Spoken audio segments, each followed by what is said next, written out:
سلامونه قدرمنو لیدونکو او درنو اوریدونکو، زه هیله لرم چې تاسو ټول به روغ او جوړ اوسئ. زه په دې ویډیو کې د افغان کډوالو په تړاو غږیږم چې افغانستان ته روان دي، خپلې خاورې ته، که په هر شرایطو کې وي، که افغانان شړل کیږي، بیرته ستنیږي افغانستان ته، په خپله خوښه ځي، چې هر ډول شرایطو سره دوی وطن ته بیرته روان دي، خو خپل هیواد ته ځي، خپلې خاورې ته ځي. او په هر شرایطو کې چې پاکستان کې دومره کلونه یې تیر که د دې تر شا ډېر لاملونه دي. هر یو تن، هر یو کډوال، هر یو افغان خپل جلا کیسه لري. ځینې افغانستان کې هغه ډول ژوند ونه درلود چې مجبوره شوه پاکستان ته راشي.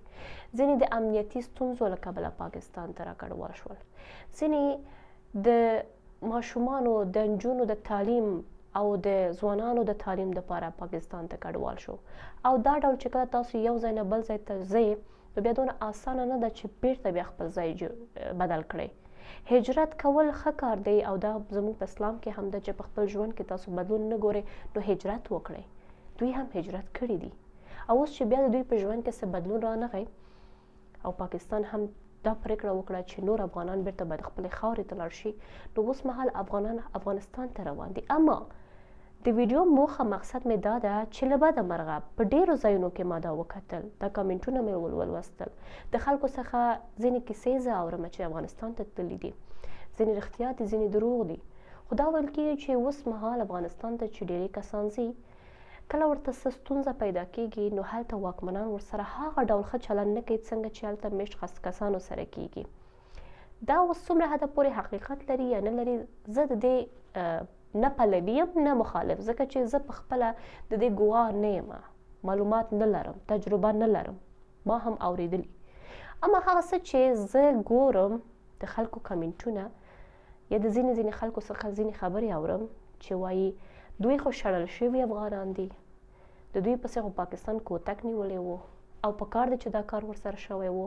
اوس چې افغانستان ته راځي نو د دوی څه حیثیت دی، څه اهمیت لري، ولې وختي رانغلو، دا خو وطن یې ولې هغه وخت رانغی، اوس راغلی، دوی خو په زور ایستل شوي دي، ولې تاسو دا خبرې کوئ؟ دې نه زموږ یووالي، مینه، اتحاد کمیږي او درېمګڼي کس د دې نه فایده اوچتوي.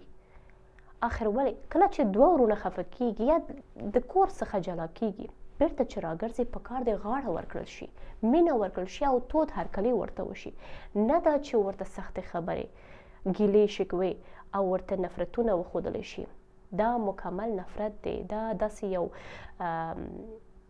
عادت دی زموږ له بده مرغه چې کله هم داسې یو کار وشي، داسې یوه پیښه وشي، دا زموږ په کور د کور دننه د کور غړو سره هم زموږ دغه یو عادت، یو چلند شته چې کله یو کس په خپله خوښه ځي او بیرته بیا په خپله خوښه که راځي، نو هغې ته زموږ کور کې تانې ورکول کېږي، پیغورونه ورته وړاندې کېږي. ولې آخر پیغور، تانه، نفرت، دې سره د بل انسان زړه ماتېږي او لا ورته د ناامني احساس کېږي. نو زما خو فقط غوښتنه ده، هیله ده له تاسو ټولو څخه چې دا کار مه کوئ، د خپل افغانانو سره مینه وکئ، چې څومره حده پورې کېږي یووالی او اتحاد باید موږ زیات وکړو، څو درېیم کس چې دی پر موږ باندې حاوي نه شي او زموږ ترمنځ نفرت جوړ نه کړي. ډېره مننه.